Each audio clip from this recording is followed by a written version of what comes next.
c'est la promesse d'Avanao, en fait. Avanao, c'est de dire, vous êtes nostalgique de votre bonheur, mais nous, on va vous l'amener, ce bonheur. On vous le rend, en fait, quelque part. Et le bonheur aujourd'hui, c'est possible. Et c'est vrai que j'avais dit tout l'inverse. Moi, j'avais écrit, alors je spoil un petit peu la suite de l'épisode d'après, mais c'est quoi? C'est un petit Dark Vador. Je le prends. Confisqué le petit Dark Vador. Et par contre, il faut qu'elle soit chaleureuse, puisqu'on est dans le bonheur. Donc, c'est vrai. La lumière va être plutôt sur des lumières chaudes que sur la lumière froide, et donc ça a tout un tas d'impacts. Un rose, un orange, un vert, qui sont un pastel. Pourquoi ils sont pas flashy? Parce que c'est nostalgique. C'est le jaune éclatant, ou le... qu'est-ce qu'elle va dire comme autre émotion? Orage. Et tu sais chercher de l'inspiration parce que justement, comme on a fait tout le travail stratégique en amont, tu sais déjà ce que tu cherches en fait. Et ça fait partie de toutes les petites touches qu'on va venir mettre pour la marque, que le cerveau remarque, même si évidemment... on se le dit pas consciemment. On se le dit pas consciemment. Un petit chat qui nous rejoint. On va faire un peu de place pour Sansa. Viens. Ok, on ne s'occupe pas de toi, Sansa. Oui. Bonjour et bienvenue dans ce nouvel épisode de Raconte-moi un branding, le podcast de l'agence Deuxième Voix. Dans ce podcast, on fait des décryptages de marques sous le format mini-série de 4 épisodes. Et là, c'est la mini-série Avanao. Nous sommes dans l'épisode 3 sur 4 qui présente la 3e brique de notre méthodologie, l'univers graphique. Je suis Sophie Bregaillère, cofondatrice de l'agence Deuxième Voix et en charge de la direction éditoriale pour les clients que nous accompagnons. Et aujourd'hui, c'est moi qui vais te poser les questions, Raphaël, mais d'abord, je te laisse te présenter. Merci, et donc je suis Raphaël Fontana, cofondatrice de l'agence Deuxième Voix et en charge de la direction artistique pour nos clients. Super. Alors déjà, peut-être, est-ce que tu peux commencer par nous dire rapidement ce que c'est Avanao? Alors c'est l'épisode 3 sur 4, donc si vous voulez aller... écoutez les premiers, vous pouvez, mais pour ceux qui veulent pas, qui ont besoin d'un petit rappel. Donc Avanao, c'est une marque qu'on a inventée pour pouvoir justement illustrer notre méthode de travail et raconter, sans avoir peur de trahir les secrets de nos clients, toute la stratégie et toutes les intentions qu'on met dans nos stratégies de branding. Et alors bon, si on rentre dans le détail de ce que c'est Avanao, c'est une marque qui a inventé un déodorant révolutionnaire, puisque c'est un déodorant en patch que l'on peut poser le soir. On dort avec toute la nuit, ça change, on le sent pas, et on passe une nuit normale, et le lendemain quand on l'enlève, on va sentir bon, même quand on est stressé, même si on fait du sport, toute la journée, et c'est très simple. Le job d'un déodorant, mais sans s'occuper de tout le côté contrainte, et dans la journée ça marche plus, etc. Et les contraintes de celui-là il est pâteux, celui-là il fait des tâches à vêtements, etc. Ok, super. Donc là, aujourd'hui, on va parler univers graphique. Déjà, peut-être avant qu'on rentre dans le détail de l'univers graphique d'Avanao, est-ce que tu peux nous dire concrètement c'est quoi un univers graphique pour une marque? Tout à fait. C'est une super question. C'était pas préparé. Donc l'univers graphique, ça recouvre beaucoup de choses en réalité. À commencer par le logo, qui est souvent l'arbre qui masque la forêt quand on parle d'univers graphique. Donc c'est l'apparence de la marque, si on le dit de manière un peu plus haut niveau, c'est tout ce que la marque visuellement a à montrer à ses clients. Donc ça c'est l'univers graphique, et l'identité graphique, c'est tous les éléments qu'on va créer, et je retape dans le micro, à chaque fois, oui, il faut peut-être le mettre un peu plus. Tous les éléments qu'on va créer. Donc évidemment, on l'a déjà dit, un logo, choisir des couleurs, mais ça va aussi être choisir les polices d'écriture, les typographies dans lesquelles on va écrire, choisir parfois des symboles, des icônes, des mascottes, et de manière générale toute la direction artistique pour les photos, les mannequins qu'on utilise. Mais ça peut aller beaucoup plus loin pour des grosses marques qui ont des gros besoins. Ça va être le type de film qu'on réalise quand on fait des films publicitaires à la télévision. Ça peut être la décoration des boutiques, la vitrine d'une boutique, la tenue des vendeuses. Alors, tout n'est pas... c'est plus un univers visuel, tout n'est pas fait par des graphistes, dans ce que je viens de dire. Mais en fait, nous, ce qu'on va chercher quand on veut faire des univers graphiques, c'est plus de la stratégie de direction artistique, c'est d'aller globalement essayer d'avoir une manière d'être visuellement cohérente dans tout, en fait. Et donner les indications pour qu'ensuite, quand on décline de toutes les manières dont tu as parlé, aussi sur les réseaux sociaux, dans les boutiques, etc., en fait, on retrouve cette cohérence et cet univers de marque, finalement, par le côté visuel. Exactement. Ok, hyper clair.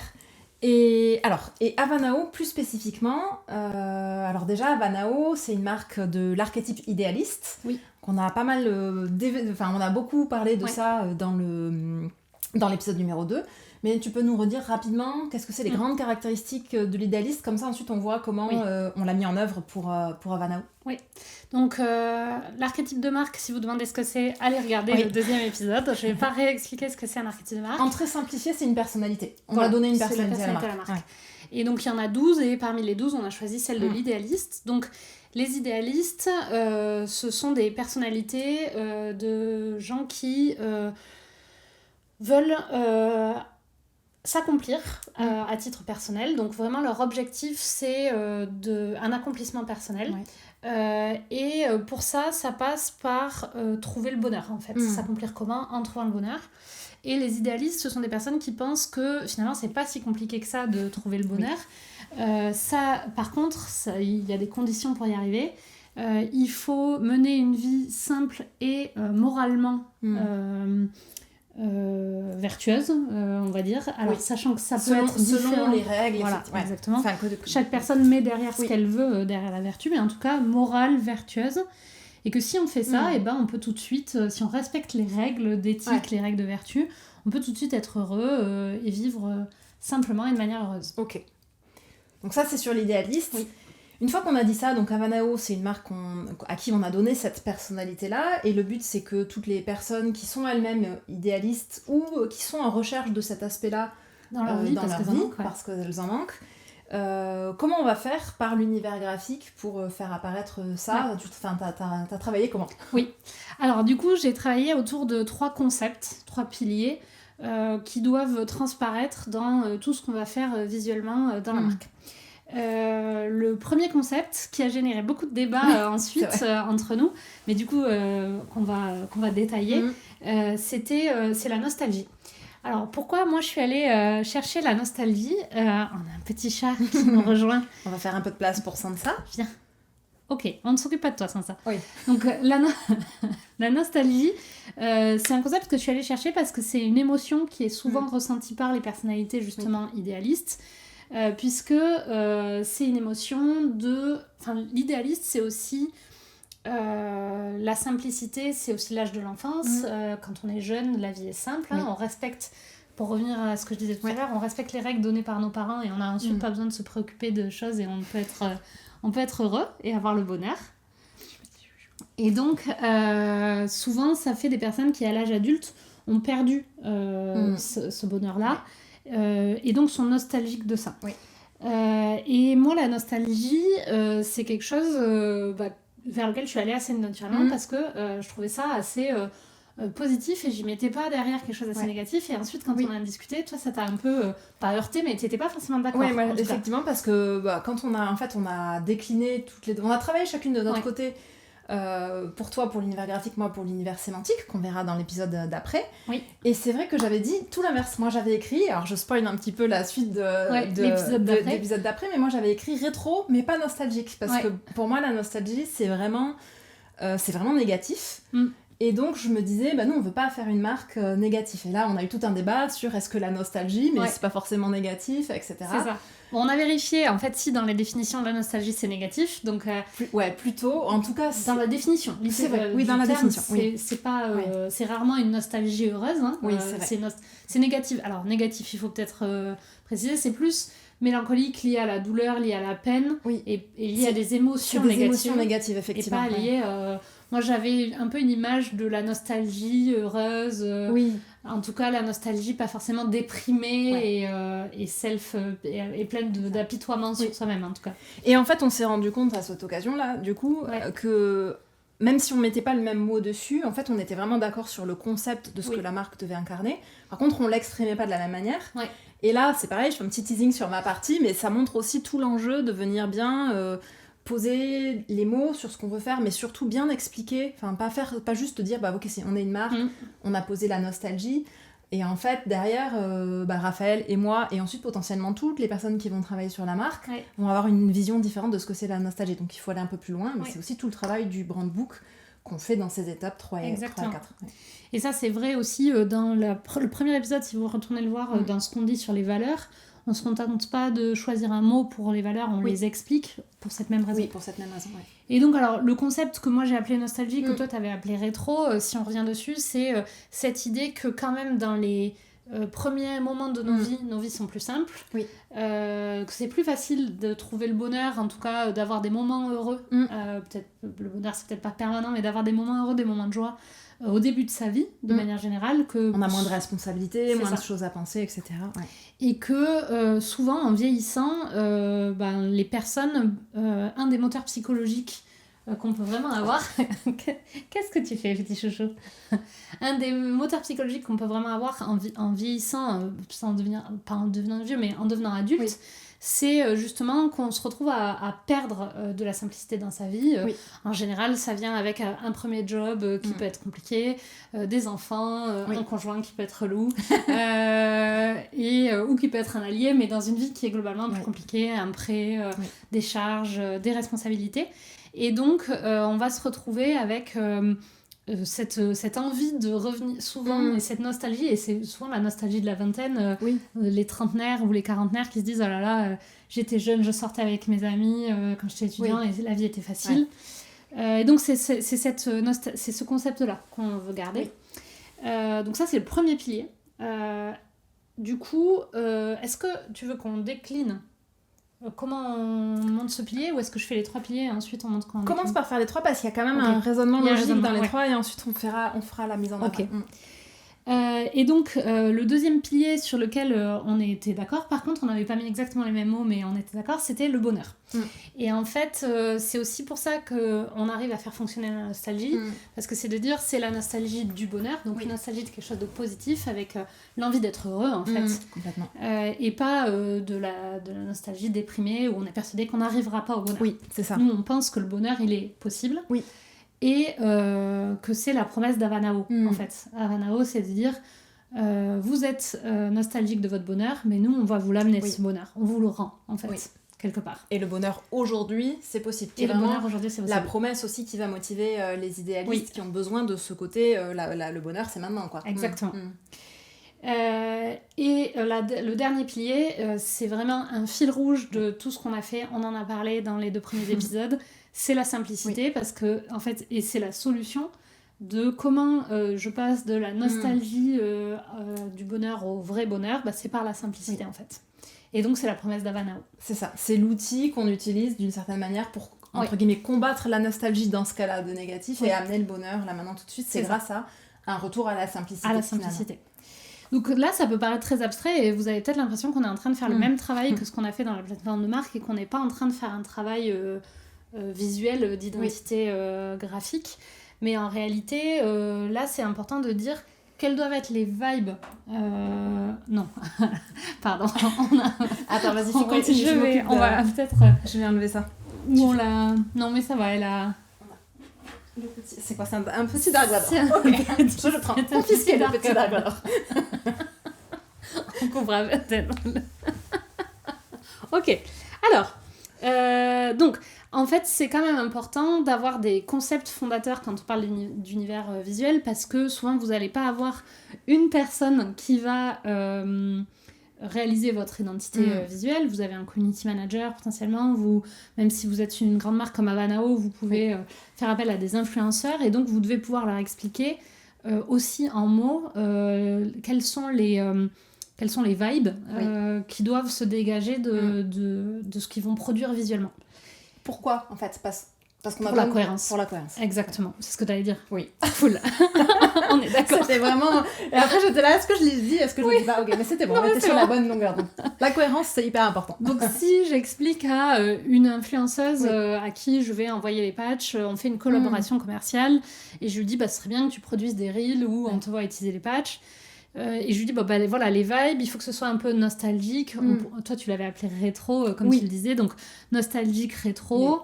Il faut que ce soit quand même heureux. que ce soit quelque chose de positif autour du bonheur, et il faut que ce soit simple. Oui.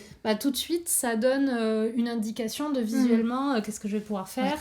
Ça veut dire qu'a priori, si on dit juste rétro, nostalgique, on pourrait se dire je vais me mettre un punk des années 90, mais une fois que j'ai rajouté bonheur, tout de suite on se dit peut-être je vais pas me mettre un punk. C'est pas les bonnes vibes de rétro. C'est pas les bonnes vibes. C'est un autre type de rétro. Et mais on pourrait aller sur de l'année 80 fluo avec plein d'accessoires, des néons, etc. Et si je dis simple, ça amène encore une autre esthétique en fait. Donc voilà à quoi ça sert et pourquoi c'est quand même important d'avoir aussi des concepts et pas juste un document visuel en réalité. Et d'ailleurs, pour aller un peu plus loin, sur notre site internet, il y a toute une page portfolio dédiée à cette marque Avanao sur lequel tu as fait un travail de packaging, etc. Et de choix de photos qui ont ces vibes rétro, nostalgiques, en fonction de comment on l'appelle, que tu cherchais justement à véhiculer. Oui, exactement. Donc là, c'est des photos effectivement qu'on n'a pas fait faire. On n'a pas fait faire le shooting, c'est des photos qu'on a trouvées sur des banques d'images pour illustrer. Mais si Avanao était une vraie marque, on aurait dit on va faire un shooting pour lequel il aurait fallu qu'on choisisse des mannequins. Donc si on se dit nostalgie, bonheur, simplicité, quand on choisit des mannequins, ça veut dire qu'on va aller chercher des personnes pas forcément très belles, parce que c'est pas forcément la simplicité, mais des personnes qui ont plus l'air un peu normales, des personnes qui ont l'air simples, on va pas les coiffer outre mesure, on va pas les maquiller outre mesure, parce qu'on n'est pas dans la simplicité.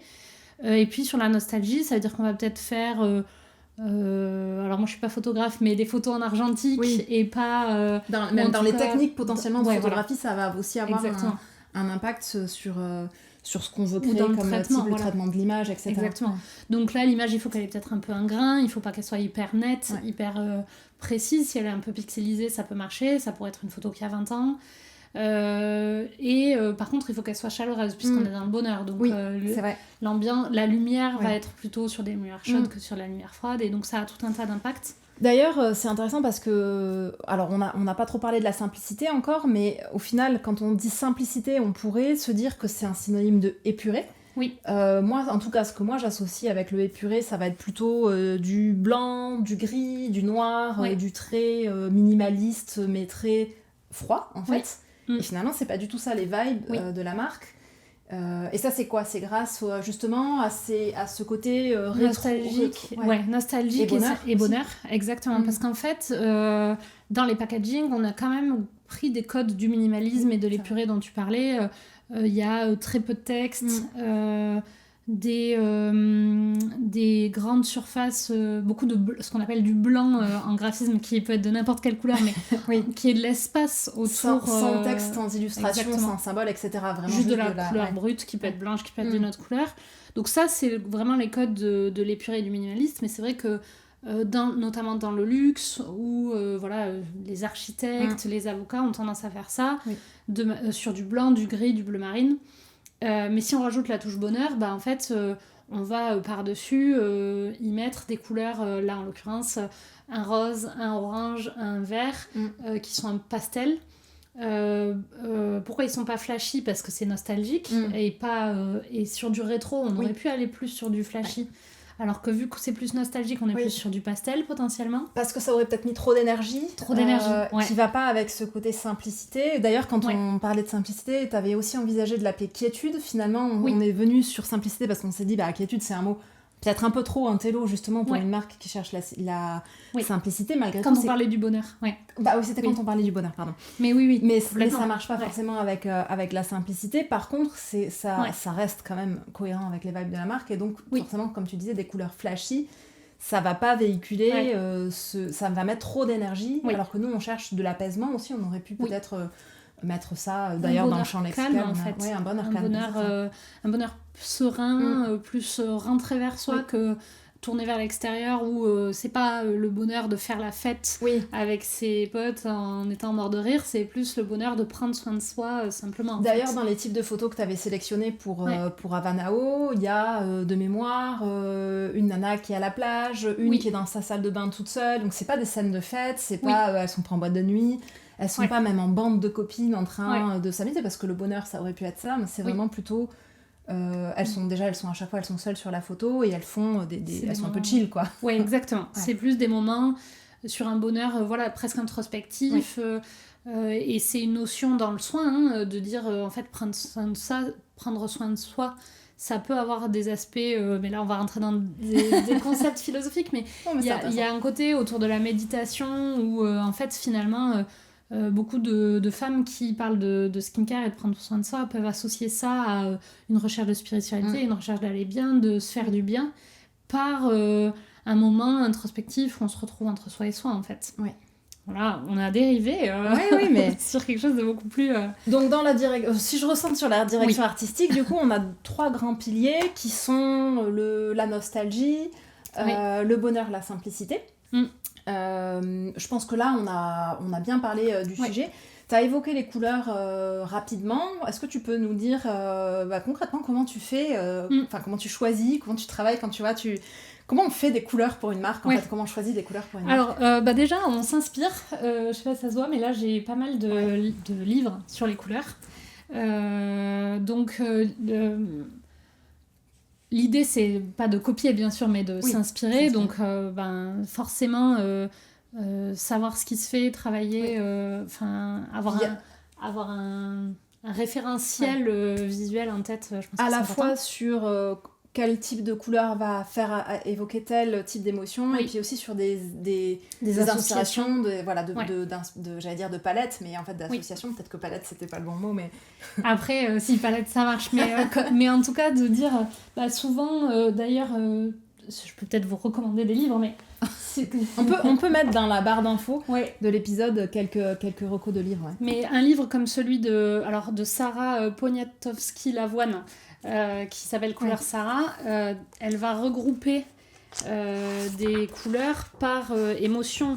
Donc c'est le jaune éclatant ou le... qu'est-ce qu'elle va dire comme autre émotion orage. C'est un autre... c'est du bleu, mais c'est... Voilà. On voit bien quand on regarde les deux photos là, des 2 pages que c'est pas du tout entre le gris de la Tour Eiffel et le jaune éclatant sur lequel t'étais, tout de suite c'est pas la même ambiance. C'est pas la même ambiance.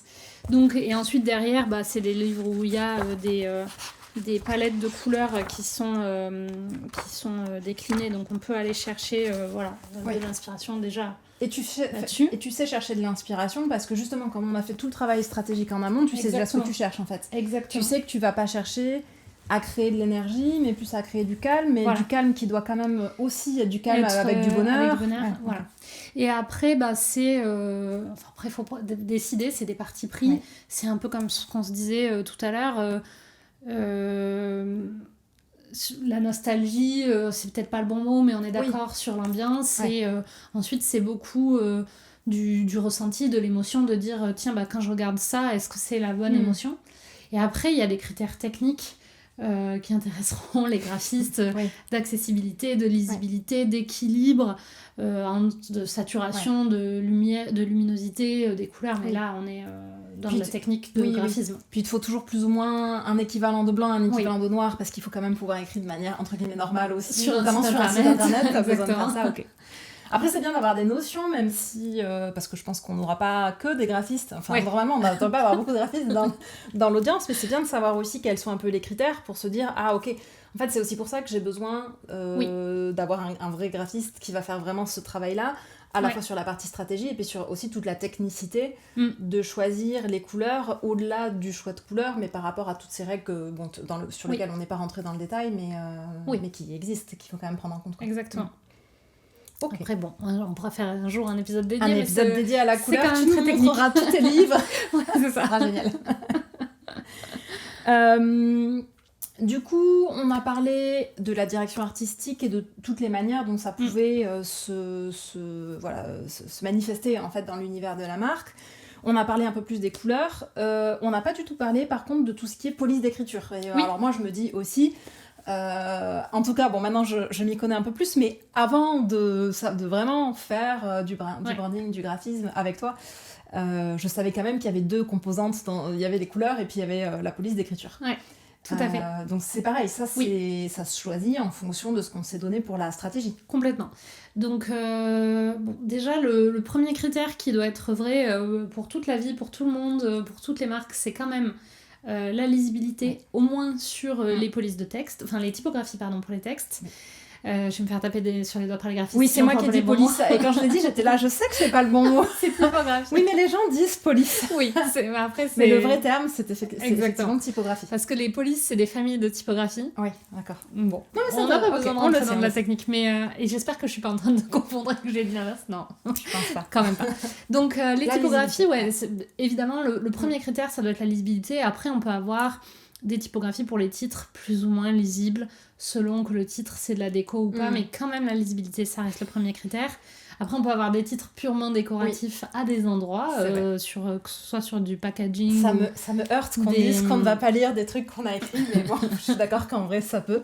On pourrait décider de le faire pour amener autre chose, pour amener des vibes. Justement une ambiance, avec typiquement l'exemple auquel je pense, c'est les écritures manuscrites qui sont en général les moins lisibles de toutes. Ouais. On pourrait très bien effectivement envisager... Ça peut amener quand même une ambiance et de dire, ok, là on sait que ce qu'on écrit dans cette police, s'il y a des gens qui n'arrivent pas à le lire, c'est pas grave. C'est pas fait pour être vu, c'est fait pour être vu en fait.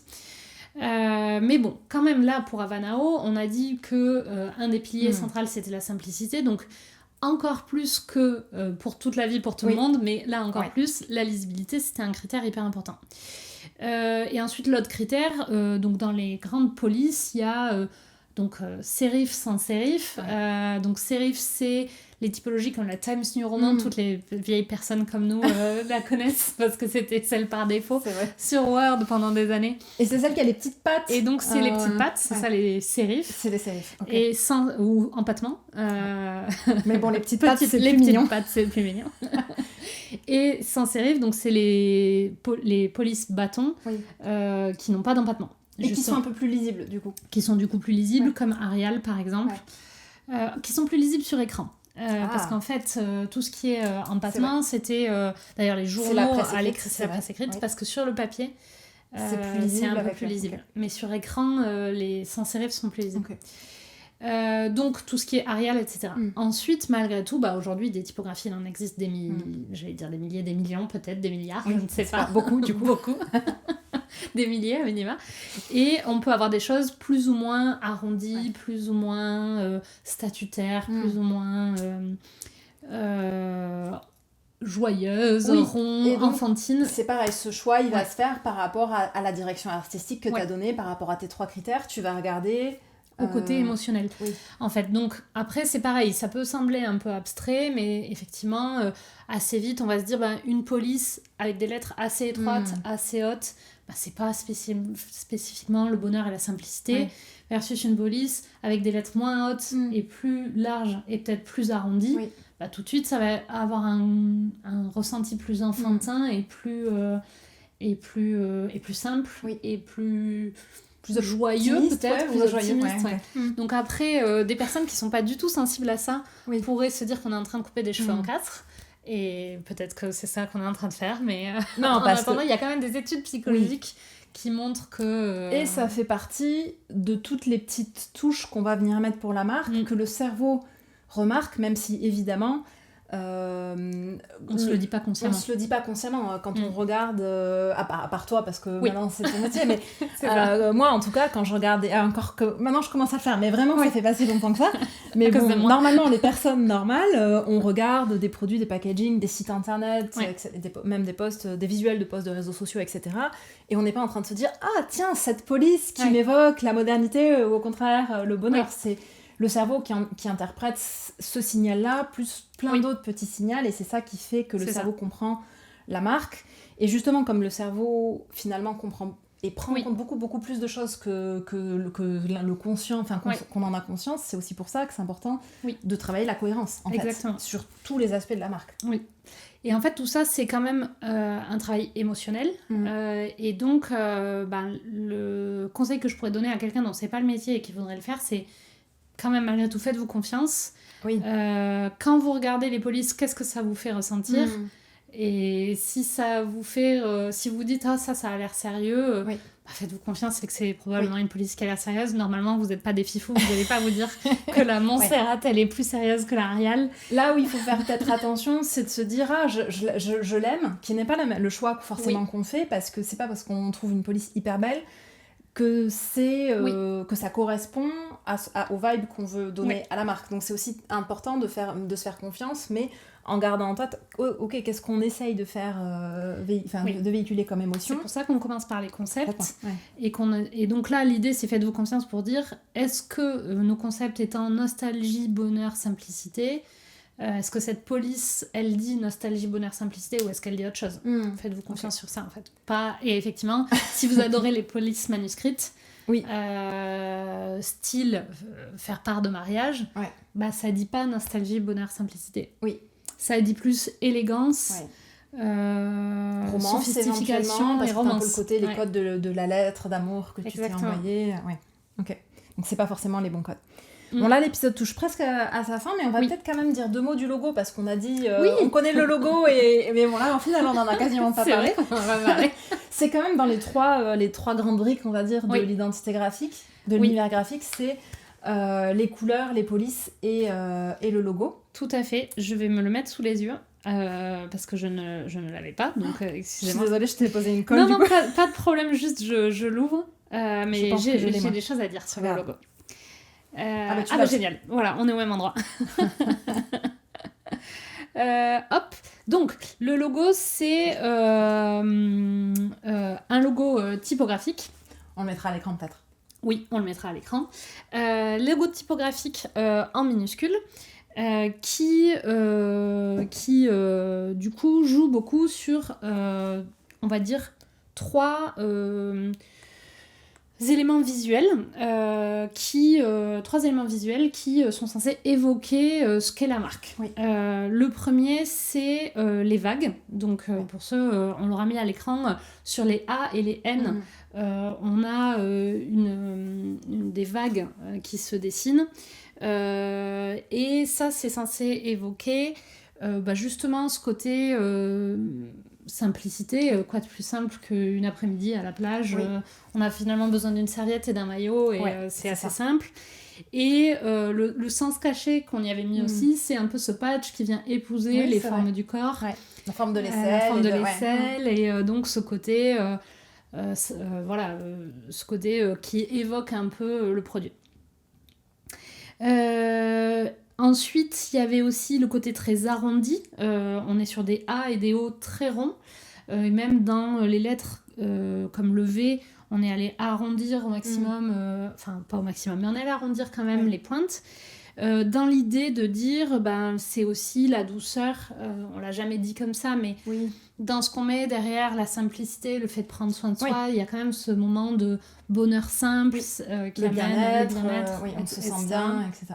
Et tout ça, ça passe rarement par des choses très carrées, anguleuses, ça passe quand même plus par la rondeur. Un peu abrupte et un peu... Exactement. Et malgré tout, on est aussi quand même sur un logo assez structuré, avec vraiment des lettres quand même... Il n'y a pas ce côté manuscrit où on aurait pu imaginer, avec le côté nostalgie, faire quelque chose qui aurait l'air plus artisanal ou plus comme dessiné à la main. Là, on reste quand même dans une typographie assez épaisse, assez... régulière, un peu rigoureuse. On voit que ça n'a pas été écrit à la main avec un feutre, pour quand même aller sur le côté pas, comme tu disais, pas nostalgique de l'enfance, pas naïf en fait. Pas forcément enfantin dans le sens. Exactement. Ok, hyper intéressant. Pour le logo, tu voulais rajouter des choses ? Non, je pense pas. C'est bon. Avant qu'on clôture l'épisode, est-ce que tu as un dernier conseil ou quelque chose que tu aurais voulu dire sur l'univers graphique dont on n'aurait pas discuté sur l'épisode ? Je pense que non, vraiment le conseil, c'est ne partez pas tête baissée dans le choix de couleur ou le choix de typographie ou même la réalisation d'un logo avant d'avoir défini les concepts que vous voulez représenter visuellement, parce que et pour définir les concepts, c'est la plateforme de marque et l'archétype qui nous guide. Là, je l'ai peut-être pas beaucoup dit, mais les concepts qu'on a choisis découlent complètement du travail stratégique qu'on aura fait. Exactement. Et découlent de ce qu'on s'est dit dans les épisodes d'avant. Donc avant de rentrer dans la réalisation, posez-vous la question de ce que vous voulez transmettre, quels sont les concepts. 3, c'est bien, 4... après, comme on l'a dit pour les valeurs, la cohérence, elle passe par le fait de faire des choix, et donc quand on a trop de choses, on peut pas être cohérent. Au final, on n'a plus rien choisi, on est tout, et donc ça marche pas. On est rien. Ouais. Et ensuite, réfléchissez au logo, aux couleurs, aux polices. Et peut-être la deuxième chose qui est un peu qui est peut-être transparée dans ce qu'on a dit, mais qui n'a jamais été expliqué, c'est ne soyez pas au premier degré. Ah oui, c'est vrai qu'on l'a pas du tout dit. Là, et dans les concepts, d'ailleurs, on est allé chercher dans les concepts, il n'y a pas sentir bon quand on est un déo, c'est trop premier degré. Oui. C'est descriptif, c'est pas. Du coup, tous les autres déos pourraient faire exactement la même chose et ça changerait rien en fait. Ouais. Ou on fait pas la un logo de coiffeur avec un ciseau qui coupe une mèche, c'est pas ok quoi. Et même presque dans le nom de votre marque, quand on s'appelle Couptif, je cherchais des noms, des jeux de mots, des noms de coiffeurs. Je n'ai rien qui revient. Je sais pas s'il y a vraiment des coiffeurs qui s'appellent Couptif, mais les coiffeurs sont capables de tout, donc probablement. Oui, donc essayez de faire plus dans la subtilité, dans le symbole, en fait, dans la recherche de quel type de symboles vont aller évoquer inconsciemment les critères qu'on a donnés, en fait, enfin les grands attributs qu'on a décidé pour la direction artistique. Oui. Mais donc voilà, si vous faites du savon, ne faites pas un logo avec une bulle, quoi. C'est trop premier degré. Oui, les graphistes ne valident pas ce choix. Exactement. Ok. C'est bon pour toi sur cet épisode? C'est bon. Parfait. Alors, donc l'épisode touche à sa fin. Si vous voulez nous aider, si cet épisode vous a plu, n'hésitez pas à le partager à des personnes dont vous pensiez ça peut les intéresser. Super épisode, je te recommande. Nous suivre évidemment aussi sur les plateformes sur lesquelles vous écoutez, que ce soit YouTube ou d'autres plateformes de podcast. Le podcast, comme vous le savez, se lance, et donc c'est aussi grâce à ces petits gestes de recommandations et de likes et d'abonnements que ça nous permet de le faire connaître, et ça nous aide beaucoup. Oui. On se retrouve la semaine prochaine dans l'épisode 4, qui est le dernier du coup de la mini-série Avanao, et qui parlera de l'univers sémantique, qui est peut-être aussi quelque chose de moins connu que l'univers graphique, et qu'on a hâte de vous présenter. À la semaine prochaine. À la semaine prochaine.